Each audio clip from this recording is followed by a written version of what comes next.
¿Qué tal? ¿Cómo están? Es un gusto y un privilegio poder compartir con ustedes esta presentación, estos trabajos que preparamos para transmitirles lo que hacemos en materia de fiscalización. ¿El control sí lo tengo yo?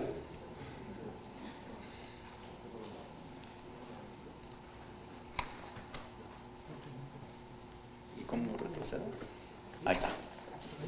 Si me permiten explicar de una manera sobresimplificada lo que hacemos en materia de fiscalización, yo podría decirles de manera muy resumida que revisamos el ingreso y el gasto.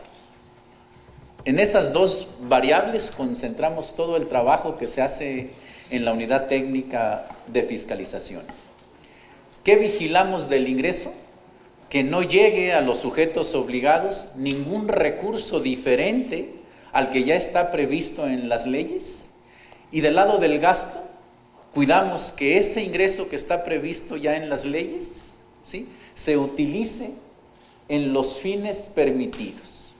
Vigilamos el ingreso y el gasto. Del lado del ingreso, que no llegue ningún recurso de los no permitidos, y del lado del gasto, que todo este recurso se utilice en fines partidistas. Lo podríamos ver como se plasma en la diapositiva, que son dos caras. Por una parte, el financiamiento, que en nuestra materia es prevalentemente público, tiene prevalencia el financiamiento público sobre el privado, y del lado del gasto, cuidamos a través de la fiscalización que se cumpla la ley, que esos recursos se ejerzan en los fines que también la ley prevé y con los requisitos que también están normados. En la diapositiva tienen el financiamiento, si nos ayuda, federal, la parte federal, distribuido de manera porcentual entre los distintos partidos políticos. Ahí están los 6.703 millones que de manera federal se distribuyeron. En el PAI que tienen en la pantalla están los porcentajes que, de acuerdo a la fórmula que está definida, le correspondió a cada partido político. Para el Partido Revolucionario Institucional el 25%, para el Partido Acción Nacional el 19%, para el Partido de la Revolución Democrática el 11.5%, y así como lo ven en la pantalla. Insisto, esta es la parte federal. A estas cantidades habría que sumarle lo que se distribuye a través de los organismos públicos locales. Rosy, si en cualquier momento quieres agregar algo para... Si quieres te dejo a ti las más difíciles y yo me quedo con... Está bien. Bueno, entonces, como comentaba el doctor Lisandro, parte del financiamiento o del modelo de financiamiento y fiscalización que prevalece en México, una parte importante es limitar el financiamiento privado, dado que el financiamiento público es, digamos, de una cuantía importante. Se trata de que el financiamiento privado no influya de forma importante en las campañas y en el funcionamiento de los partidos políticos. Por ello, se establecen en la ley algunos límites a las aportaciones de financiamiento privado. Hay límites individuales y hay límites globales para los partidos políticos y los candidatos independientes. En el caso de los límites individuales, para los militantes, el partido es libre de fijar los límites mínimos y máximos, pero para el caso de los simpatizantes, una persona puede de forma anual aportar a una campaña o a un partido político hasta el 0.5% del tope de campaña presidencial anterior. En este caso estamos hablando de 1.68 millones. Entonces, cualquier individuo puede aportar hasta esta cantidad, ya sea a una campaña o a un partido político. En el caso de los límites globales para los partidos, hay, digamos, dos partes. Una que tiene que ver con el financiamiento de su propia militancia, que está definido como el 2% del financiamiento global a los partidos políticos, y entonces estamos hablando de alrededor de 85.9 millones de pesos. Además, los simpatizantes y los propios precandidatos y candidatos pueden aportar a las campañas una bolsa global de hasta 33.6 millones de pesos, de forma que un partido político como máximo de forma anual puede recibir hasta 150 millones de pesos como financiamiento privado. No obstante, hay algunos partidos que reciben una cantidad menor de financiamiento público y, como decíamos, tiene que ser predominante esta parte, entonces no podrían recibir más de un peso del 50% de su financiamiento, del 100% de su financiamiento público. En el caso del límite para las candidaturas independientes, incluso ustedes deben estar, digamos, al tanto que hubo una discusión muy severa en el Consejo General respecto a cómo fijar el límite. La Ley General de Instituciones y Procedimientos Electorales define que debe ser hasta el 10% del tope de gastos de la campaña señalada. Esto, por ejemplo, implica que en el caso de la campaña presidencial que estamos en curso, el tope es de 429 millones de pesos, por lo tanto el 10% estaría siendo 42.9 millones de pesos de financiamiento privado que puede recibir un candidato independiente. Entonces creo que eso está ahorita, digamos, impugnado, dado que pues, el Consejo General tomó una decisión que está apegada a ley, pero pareciera que en términos de la equidad que pudiera tener esto en la contienda para los candidatos independientes, pues no podrían recibir más allá de este límite de financiamiento privado, y dado que el financiamiento público no es tan cuantioso como en el caso de los partidos políticos, podría presentar, digamos, que ellos le estuviéramos fijando un tope de gastos menor, ¿no? Pero pues está en tribunales y esperamos que haya una resolución pronta. Además, como decíamos, pues hay ciertas reglas, ¿no? Entonces, ahora ya tienes un financiamiento público definido, estamos fijando de dónde pueden provenir los ingresos. Los ingresos tienen que ser de militancia, decíamos, de simpatizantes, no puede provenir de, digamos, de poderes públicos, de la administración gubernamental o de organismos extranjeros, ni de personas morales. Y por el otro lado, ahora tenemos que definir qué tanto pueden gastar los partidos políticos. Digamos, ¿por qué es importante tener topes de gasto? Si nosotros observábamos la gráfica de financiamiento público, vemos que hay algunos partidos que tienen, por su fuerza electoral, un financiamiento público mucho más abundante que otros partidos. Y si no hubiera ninguna limitación al gasto, pues ellos podrían, digamos, invertir en sus campañas cantidades mayores de recursos que aquellos partidos que tienen poco financiamiento público o pueden recurrir, digamos, en forma limitada al financiamiento privado. Entonces, para garantizar que todos los contendientes participen con las mismas condiciones de igualdad, se define un límite de gasto, un techo al que pueden, digamos, todos no pueden rebasar. Y estos están definidos en la ley. Entonces, en el caso de los topes a elecciones federales, la Ley General de Instituciones y Procedimientos Electorales define claramente cómo se calculan. En el caso de la Presidencia de la República es el 20% del financiamiento público de campaña, que decíamos equivale a 429 millones de pesos. En el caso de las diputaciones, estos 429 millones de pesos se dividen entre los 300 distritos electorales, dando un tope de 1.4 millones. Y en el caso de las senadurías, depende del número de distritos que prevalezcan en la entidad. Entonces tenemos topes que van desde 2.8 millones de pesos en aquellas entidades que tienen 2 distritos, y la ley topa digamos, en los topes a las senadurías a máximo 20 distritos. Entonces tendríamos, por ejemplo, en el caso del Estado de México, que tiene muchos más distritos electorales, el tope para una senaduría es de hasta 28.6 millones de pesos. Sin embargo, en las entidades, cada legislación electoral local define cómo se deben definen cómo se deben establecer los topes electorales, y vemos que hay una gran heterogeneidad en los topes que se pueden estar estableciendo. Aquí en la gráfica les mostramos es el tope de gastos de la entidad entre el número de ciudadanos que están inscritos en la lista nominal, para hacerlo comparable entre entidades, ¿no? Sabemos que hay entidades que tienen muchos más ciudadanos o incluso que son más grandes, entonces no deberían por qué tener el mismo tope de gastos, pero con esta, digamos, fórmula tratamos de homogeneizar o tener un indicador. Y lo que vemos es que podemos tener entidades como Yucatán, en las que por elector se podrían gastar hasta 41 pesos, mientras que en la Ciudad de México tenemos que se podrían gastar hasta 2.63 pesos por elector. Esto, sin duda, para la autoridad en materia de fiscalización presenta un problema, porque nosotros estamos estableciendo exactamente los mismos criterios de fiscalización para todas las entidades.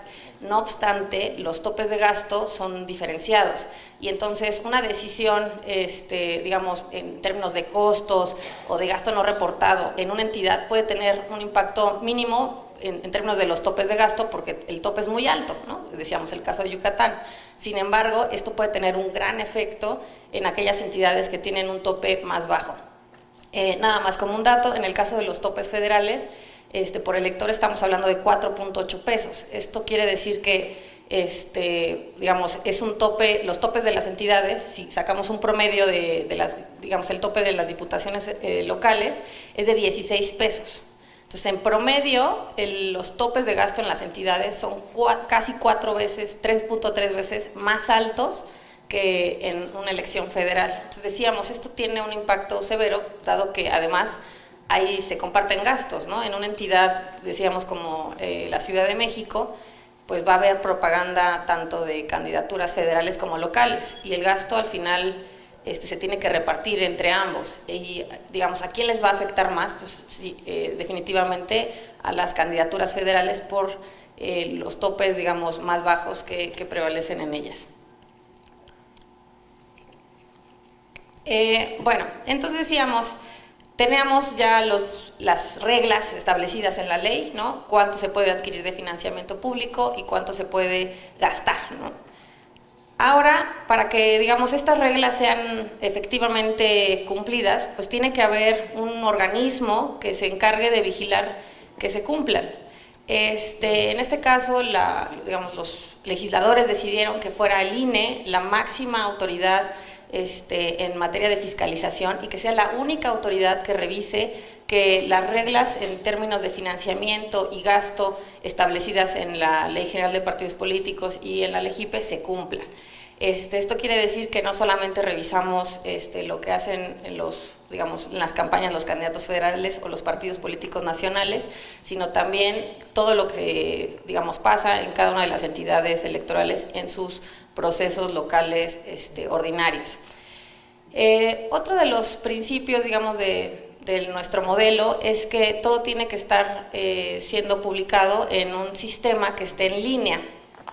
Para estos fines, el INE se ha dedicado a construir sistemas informáticos para que los partidos puedan reportar toda la información de sus ingresos y gastos a la autoridad. Entonces, esto es conocido como el Sistema Integral de Fiscalización, que adelante explicaremos, digamos, de qué componentes tiene y cómo funciona. Pero esta es una de las cosas, digamos, más novedosas que tiene el modelo mexicano. No hay otro país que tenga sistemas como porque, digamos, además de estas cosas, nuestra legislación prevé que los partidos políticos tienen que reportar sus operaciones en tiempo real.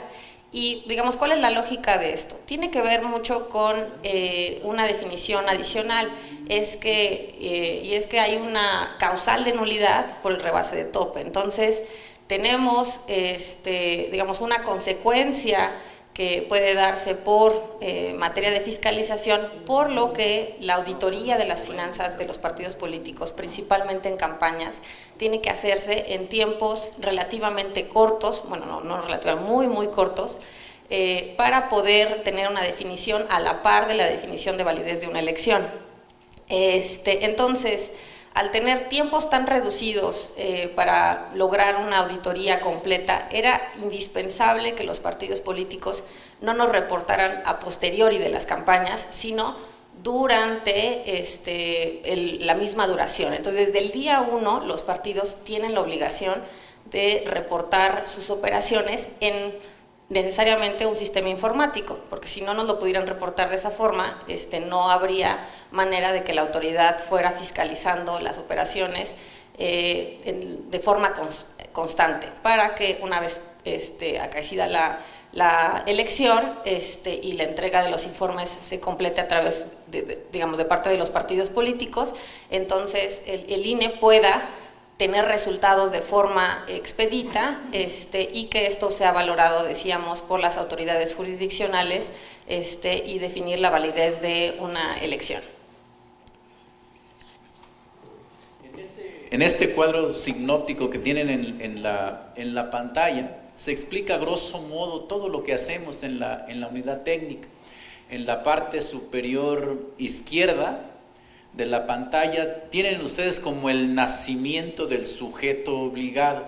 Es el Sistema Nacional de Registro de Candidatos o Precandidatos. A partir de que se registran en esa base de datos y son aprobados, ya sea por el área de prerrogativas o por los soples a nivel local, se genera de manera automática para cada uno de esos sujetos una contabilidad, un número identificador que permite que ese sujeto, a partir de que inicie actividades de campaña, por ejemplo, pueda registrar en este sistema sus ingresos y sus gastos. Y se llama sistema porque es eso. La Real Academia define sistema como un conjunto de unidades que interactúan de manera coordinada para alcanzar un mismo fin. Y esto es lo que hace nuestro sistema. A través de diferentes módulos busca llevar el control de los ingresos y gastos de los sujetos obligados. Les decía, a partir de que se inscriben en este padrón, por cada uno de ellos se abre una contabilidad para que ahí registren sus ingresos y sus gastos. Este sistema tiene un módulo que permite de manera también transparente que los ciudadanos conozcan cuál es el monto de los gastos de los sujetos obligados, cómo van reportando estos ingresos y estos gastos, el volumen también de las operaciones, el número de eventos que están realizando. Desde luego, registrar estos ingresos y estos gastos genera para nosotros los insumos que se requieren para auditarlos. Revisamos que se registren oportunamente, que se realicen las pólizas correspondientes, que a estas pólizas se acompañen las facturas que respaldan los gastos, los contratos, los recibos de las aportaciones en su caso, y el sistema también recibe información de los monitoreos que nuestro personal hace en campo.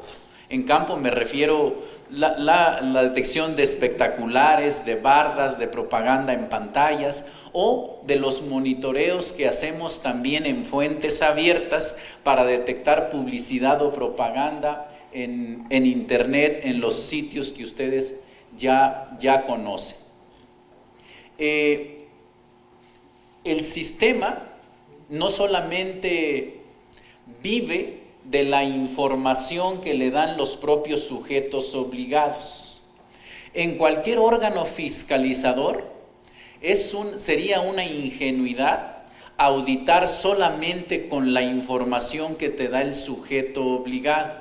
Si la información que entrega el sujeto obligado no es contrastada con la que pueden proporcionar terceros, o sea, otras autoridades, la auditoría se queda muy corta.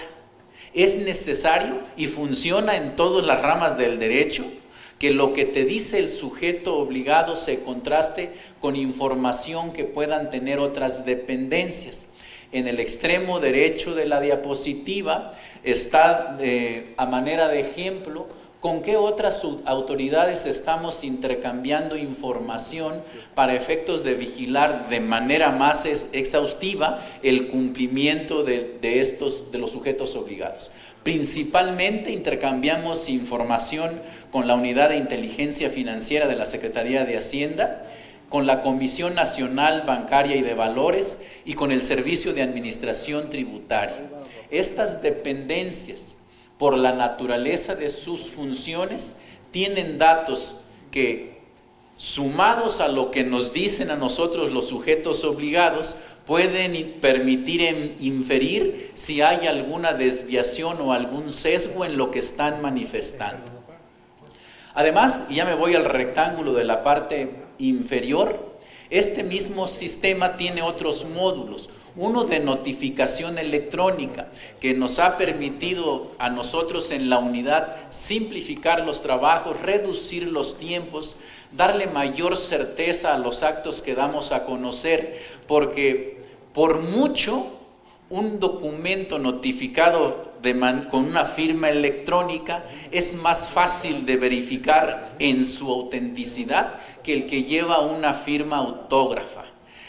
Bueno, todos ustedes seguramente como nosotros firman cientos de documentos y van a constatar que después del documento 25 la firma ya no sale igual, y si alguien quisiera corroborarla tendría que ser un perito caligráfico para poder, mientras que la firma electrónica por las estructuras que la componen permiten verificarse de manera más sencilla. Además, un elemento importante dentro de este esquema de fiscalización es el padrón de los proveedores, aquellos sujetos, personas físicas o morales, que están autorizados para prestarles servicios a los partidos políticos, a los sujetos obligados. También está un módulo para que registren los contratos que han celebrado los sujetos obligados con los proveedores y un sistema de quejas. Cuando decimos que los sujetos obligados deben de registrar en tiempo real sus operaciones, este tiempo real de facto son 3 días. A partir de que el gasto o el contrato es celebrado, tiene el sujeto obligado 3 días para registrar esa operación en el sistema integral de fiscalización. Nosotros consolidamos todas esas operaciones y revisamos que por cada una de ellas pues se acompañen muestras del gasto que efectuaron, se acompañe la factura electrónica. Hoy la factura electrónica, y ese es un avance también importante que hemos tenido, ya no la validamos uno a uno. Cada factura electrónica tiene un código, un XML, que se puede contrastar de manera masiva. O sea, cuando digo de manera masiva son miles de ellas, contrastar con las que tienen sus bases de datos el Servicio de Administración Tributaria, de tal manera que en cuestión de minutos podamos corroborar que la factura que acompañó el sujeto obligado sí es auténtica. Acompañan también los contratos, los medios de pago, en el caso de aportantes, los recibos correspondientes, y bueno, dependiendo de ciertos montos, a veces es necesario que esas operaciones se paguen con transferencias bancarias. Bueno, entonces